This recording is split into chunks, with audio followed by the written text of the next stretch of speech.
Bab 420 Kebangkitan Dai Luoli. Masalah terbesar Dai Luoli adalah bahwa kekuatan spiritual jiwa bela dirinya tidak aktif ketika ia berkultivasi. Meskipun ada ahli di Dux Mansion yang menemukan masalah ini, mereka tidak tahu harus berbuat apa. Bagaimanapun, kekuatan spiritual seseorang terkait dengan jiwanya. Jiwa-jiwa sangat ajaib. Jika Dai Luoli berjalan di jalan yang salah, ia mungkin menderita efek samping yang akan membahayakan dirinya. Akibatnya, Dai Luoli terus tetap dalam kondisi saat ini. Tidak peduli seberapa keras dia berusaha, dia hanya bisa melepaskan setengah kekuatan jiwanya. Secara alami, dia tidak bisa mengejar Dai Yuheng dan Dai Huabin. Huo Yuhao menggunakan metode yang sangat sederhana untuk merangsang jiwa bela dirinya. Memanfaatkan perasaannya untuk Suyun. Menggunakan cinta sebagai stimulasi itu sangat sulit, dan itu bisa menimbulkan dampak. Tentu saja, prasyarat adalah bahwa cinta ini dapat dipenuhi setelah jiwa bela diri Dai Luoli dirangsang. Akibatnya, Huo Yuhao benar-benar merangsang kekuatan spiritual Dai Luoli ke tingkat ekstrim, memungkinkannya memasuki keadaan gila. Memang, komponen spiritual dari jiwa bela dirinya sepenuhnya dirangsang, dan kekuatan jiwanya naik 2 peringkat hanya dalam waktu singkat. Dai Luoli tidak merasakannya sendiri, tetapi dia akan segera menemukan perubahan signifikan pada tubuhnya setelah dia pulih. Melihat bahwa proyeksi macan darah akan menghubunginya, Huo Yuhao tersenyum dan dengan cepat menggeser langkahnya. Dalam sekejap, dia sudah berada di belakang Dai Luoli. Sementara Dai Luoli menyerang dengan ganas, jarak antara dirinya dan Huo Yuhao terlalu besar. Selanjutnya, dia hanya mengandalkan keberaniannya untuk menopang dirinya sendiri sekarang. Huo Yuhao memukul telapak tangannya di leher Dai Luoli, dan Dai Luoli bergetar sedikit sebelum jatuh ke tanah. Pada titik ini, pengekangan pada Suyun tiba-tiba menghilang. Dia hampir jatuh, karena dia tidak seimbang. Setelah menyadari bahwa dia bisa bergerak, dia dengan cepat bergegas menuju Dai Luoli. Cara Dai Luoli memandangnya sekarang sudah tertanam dalam benaknya. Dia tidak bisa melupakan tekad dan keberanian di mata merah darahnya. Bagi saya, pada saat ini, Suyun hanya merasa sangat sedih. Dia dengan cepat membantu Dai Luoli bangun dan berteriak, "Luoli, Luoli, bangun. Kamu tidak bisa mati. Bangun." Saat dia menangis, air mata sudah mengalir tak terkendali. Dia memeluk Dai Luoli, yang sudah berlumuran darah, erat. Huo Yuhao tidak berdiri terlalu jauh. Dia tersenyum ketika melihat mereka. Dia tahu bahwa setidaknya saudaranya telah menemukan tempat di dalam hati sang putri. Adapun bagaimana mereka akan berkembang di masa depan, itu akan menjadi jauh lebih sederhana. "Luoli, aku sudah melakukan cukup banyak untukmu. Anda harus mengandalkan diri Anda mulai sekarang. Aku akan membunuhmu." Suyun tiba-tiba mengangkat kepalanya dan menatap Huo Yuhao dengan marah. "Kamu bukan orang biasa. Katakan padaku, kamu siapa? Anda harus menjadi mata-mata dari Kekaisaran Sun Mun. Aku akan membuat seseorang membunuhmu." Huo Yuhao memutar matanya dan berkata, "Yang mulia, mari kita bahkan tidak berbicara tentang apakah saya seorang guru jiwa terlebih dahulu. Hanya dari bagaimana kamu berteriak seperti itu, siapa yang bisa kamu bunuh kalau aku bunuh kamu dan dia dulu?" Suyun tertegun. "Iya nih, hanya mereka bertiga yang ada di sini. Mengapa tidak ada penjaga yang berpatroli di tempat ini meskipun mereka membuat keributan besar?" Itu karena dia mengatakan kepada mereka untuk tidak mengganggunya dalam kultivasinya. Saat ini, dia adalah satu-satunya yang bisa melawan Huo Yuhao. Apa yang bisa dia lakukan? Huo Yuhao perlahan berjalan ke arahnya. Sementara Suyun adalah seorang guru jiwa, dia lebih seperti gadis kecil. Dia tidak memiliki pengalaman berkelahi, dan tampak sangat ketakutan sekarang. Saat dia memeluk Dai Luoli dengan erat, dia kehilangan suaranya dan berkata, kamu, jangan datang." Huo Yuhao dengan tenang tersenyum dan berkata, "Dia belum mati. Begini saja, biarkan saya bunuh dia dulu. Maka Anda dapat bersumpah untuk tidak mengungkapkan identitas saya. Saya akan mengampuni Anda kemudian. Bagaimana dengan itu? Tidak mungkin. Su Yun menggendong Dai Luoli saat dia tiba-tiba berdiri. Ada tatapan tajam di matanya, dan dia memelototi Huo Yuhao. Aku dari keluarga kekaisaran Star Luo Empire. Aku hanya bisa menjadi putri yang mati dalam perkelahian, tetapi bukan putri yang hidup dengan memalukan. Jika Anda ingin membunuhnya, maka Anda lebih baik bunuh kami berdua. Huo Yuhao mengangguk di dalam hatinya. Adik laki-laki saya memiliki selera yang baik. Sementara putri ini sedikit sombong dan tidak masuk akal, dia memiliki prinsip-prinsipnya. Selain itu, ia menemukan bahwa Su Yun tampaknya memikirkan solusi bagaimana melarikan diri dari ujung jarinya. Dia tersenyum dan matanya bersinar dengan jejak emas keunguan yang redup. Su Yun tiba-tiba merasakan gelombang spiritual yang aneh muncul. Pada saat berikutnya, dia menjadi pusing sebelum pingsan. Huo Yuhao berjalan maju dan mendukung tubuhnya. Setelah itu, dia mengambil Dai Luoli dari lengannya dan menempatkannya di tanah. Komandan Su pingsan, teriak Huo Yuhao. Kemudian, membawa Dai Luoli, dia berubah menjadi proyeksi ilusi sebelum menghilang. Ketika Dai Luoli bangun dari tidur lelapnya, itu sudah pagi berikutnya. Dia membuka matanya lebar-lebar, dan langit sudah agak terang. Dai Luoli hanya merasa tubuhnya sangat hangat dan nyaman. Kekuatan jiwanya melonjak kuat di tubuhnya dan rasa kekuatan yang belum pernah terjadi sebelumnya memenuhi seluruh tubuhnya. Lebih anehnya, dia terpana menyadari bahwa perasaannya terhadap segala sesuatu di sekitarnya bukanlah akibat dari persepsi visualnya terhadap mereka, tetapi karena tampaknya ada sepasang mata lain yang membantunya untuk mengamati sekelilingnya. Saat dia membuka matanya, Dai Luoli duduk di tempat tidurnya. Rekrut dari Fesbung juga bangun pada saat ini, dan dengan cepat mengenakan seragam mereka sebelum mandi. Setelah ini, mereka pergi untuk sarapan. Semua yang terjadi semalam bermain di kepala Dai Luoli. Ketika dia melihat tubuhnya sendiri, dia menemukan bahwa tidak ada luka. Selanjutnya, dia kering dan bersih. Seragamnya ditempatkan dengan rapi di satu sisi, seolah-olah dia belum pernah mengenakannya. Apakah semuanya semalam hanya mimpi? Dai Luoli tidak percaya. Apakah saya benar-benar bermimpi? Tidak, saya tidak mungkin.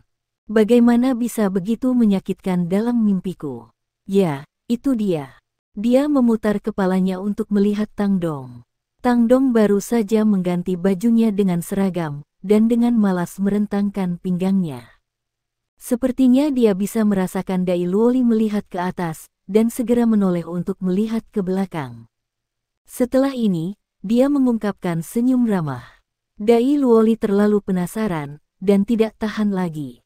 Dia dengan cepat bangkit dari tempat tidurnya dan mengenakan seragamnya sebelum pergi untuk menemukan Tang Dong.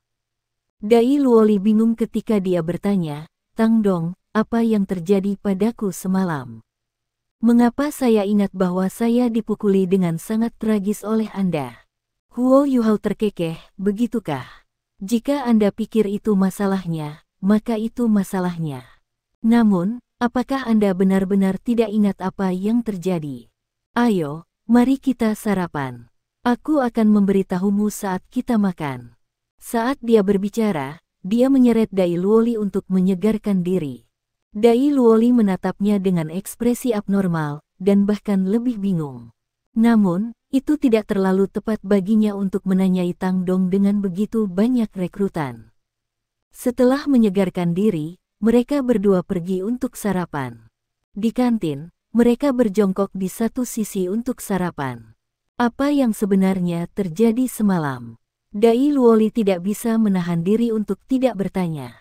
Huo Yuhao tersenyum dan berkata, "Jangan bicara saat makan. Ayo bicara setelah kita selesai makan." Dai Luoli merasa seolah bola api perlahan naik di dadanya. Jika bukan karena fakta bahwa dia tidak bisa mengalahkan Huo Yuhao, dia akan memukulnya sekarang. Sangat disayangkan bahwa ini hanya pikiran di kepalanya. Dia tahu dia tidak memiliki peluang untuk menang melawan seseorang yang sesat Huo Yuhao. Dia hanya bisa terus makan. Setelah dia dengan cepat menyelesaikan sarapannya, dia mengalihkan perhatiannya ke Huo Yuhao lagi. Huo Yuhao berkata, "Ayo, biarkan aku menunjukkan sesuatu padamu." Saat dia berbicara, Huo Yuhao meraih pundaknya. Pada awalnya, Dai Luoli tidak terlalu terbiasa dengan Huo Yuhao melakukan ini. Namun, ia mulai menjadi terbiasa setelah sebulan. Lagi pula, dia tidak bisa mengalahkan Huo Yuhao dalam pertarungan. Namun, kali ini berbeda. Ketika Huo Yuhao meraih bahunya, Dai Luoli tiba-tiba merasakan semua yang ada di sekitarnya berubah. Langit yang semula cerah berubah menjadi gelap, dan siang hari berubah menjadi malam hari. Sebelum dia berseru, suara Huo Yuhao sudah terdengar di benaknya, "Jangan kaget. Lihat lebih dekat. Apa kau tidak ingin tahu apa yang terjadi semalam?" Ya, itu malam hari. Saat itu malam hari di kamp militer mereka, dan mereka berada di lapangan latihan militer. Segera, Dai Luoli melihat dirinya menyerbu menuju Huo Yuhao seperti harimau gila. Namun, dia terlempar kembali setiap saat. Itu bukan ilusi. Semua yang terjadi semalam benar. Itu bukan ilusi. Lebih jauh, dia memperhatikan betapa cemasnya dia sebagai pengamat. Namun, dia tidak tahu mengapa Su Yun tidak bisa bergerak. Ketika dia melihat ekspresi di wajah Su Yun, Dai Luoli tanpa sadar mengepalkan tinjunya. "Lihatlah dirimu sendiri." Suara Huo Yuhao terdengar lagi. Dai Luoli secara tidak sadar mengalihkan perhatiannya ke tubuhnya sendiri. Tiba-tiba, dia menyadari ada sesuatu yang berbeda tentang dirinya. Ketika dia melihat proyeksi macan darah di belakangnya dan merasakan undulasi spiritual yang kuat yang dia lepaskan, dia linglung. "Benarkah itu aku? Tetapi mengapa saya begitu berbeda? Sejak kapan kekuatan spiritual saya begitu besar? Apakah kekuatan jiwaku meningkat hari ini karena..." Saat dia bertanya-tanya tentang banyak hal, dia melihat dirinya dilemparkan ke tanah oleh Huo Yuhao sekali lagi sebelum dia kehilangan kesadaran. Setelah ini, dia melihat Su Yun menyerbu ke samping dan memeluknya dengan erat. Dia menangis untuknya. Dia bahkan menyebutkan bagaimana dia rela mati bersamanya ketika Huo Yuhao mengklaim bahwa dia ingin membunuhnya. Setelah ini, Su Yun pingsan. Huo Yuhao kemudian berteriak sebelum pergi bersamanya. Dia menemukan tong air di dekat kantin dan membersihkannya sebelum mencuri seragam baru dari toko militer. Malam ilusi menghilang, dan itu siang hari lagi. Semuanya kembali normal. "Apa yang kamu rasakan?" Suara Huo Yuhao terdengar sekali lagi. Dai Luoli memutar kepalanya untuk menatapnya seolah dia sedang melihat monster. Huo Yuhao tersenyum dan bertanya, "Saya bertanya tentang perasaan Anda setelah melihat apa yang saya perlihatkan kepada Anda." Dai Luoli tanpa sadar berkata, "Akan lebih bagus jika aku sadar ketika Yuner memelukku." Huo Yuhao terdiam saat dia menamparkan dahinya dan berkata, "Aku tahu itu. Anda makhluk emosional. Saya bertanya kepada Anda bagaimana perasaan Anda ketika Anda meletus tadi malam. Tidakkah Anda menyadari bahwa jiwa bela diri Anda telah menjadi berbeda?" Dai Luoli sangat waspada ketika dia memandang Huo Yuhao dan berkata, "Kamu siapa sebenarnya? Ada apa dengan ilusi tadi? Juga, bagaimana kamu tahu bahwa Yuner adalah seorang putri?" Huo Yuhao tertawa, "Sepertinya kamu tidak sebodoh itu. Saya Tang Dong. Saya hanya Tang Dong. Anda hanya perlu tahu itu. Anda seharusnya merasa bahwa Anda telah mendapatkan sesuatu selama sebulan terakhir. Anda harus bekerja keras untuk Yuner Anda. Ini semua yang bisa saya lakukan untuk Anda." Setelah selesai berbicara, dia berbalik dan berjalan menuju tempat tidur mereka. Mereka masih punya waktu untuk istirahat sebelum pelatihan mereka dimulai. Dai Luoli tampak sangat tidak pasti ketika dia menyaksikan Huo Yuhao pergi. Siapa dia sebenarnya? Tidak peduli seberapa lambat dia sekarang, dia masih bisa merasakan bahwa Huo Yuhao bukan orang biasa. Dia punya 3 cincin, tetapi dia tidak bisa mengalahkan orang biasa. Dia sangat ragu tentang ini. Bahkan Su Yun juga lebih lemah darinya, meskipun dia memiliki 4 cincin. Sepertinya mereka berdua sangat jauh darinya. Saya seharusnya berpikir bahwa dia adalah seorang guru jiwa. Aku hanya tidak tahu tipe master jiwa apa dia. Namun, apa yang dia lakukan di militer? Dia benar. Saya bisa merasakannya. Dai Luoli menjadi tenang dan dengan hati-hati mengingat semua yang telah terjadi di antara dia dan Tang Dong selama sebulan terakhir. Sementara dia dipukuli setiap hari, dia terkejut menyadari bahwa kultivasinya perlahan-lahan meningkat. Itu adalah sesuatu yang belum pernah terjadi sebelumnya. Bahkan ketika ayahnya meluangkan waktu untuk membimbingnya, perbaikan yang dia lakukan tidak dapat dibandingkan dengan apa yang telah dia capai bulan lalu. Yang aneh adalah keadaan dia tadi malam. Dia mengatakan bahwa jiwaku telah berubah. Dia menutup matanya dan diam-diam merasakan jiwa bela dirinya. Segera, dia terkejut dan tenggelam dalam kejutan yang menyenangkan ini. Ya, jiwa bela dirinya memang telah berubah. Bahkan, itu telah tumbuh lebih kuat, yang berada di luar imajinasinya. Dia merasa seolah-olah telah dilahirkan kembali. Tang Dong, siapa kamu? Apakah ayah saya mengirim Anda untuk membantu saya? Namun, dia jelas terlihat seumuran denganku. Kenapa dia begitu kuat? Siapa sebenarnya dia? Saat dia membawa keraguan ini dengannya, Dai Luoli terus merasakan jiwanya.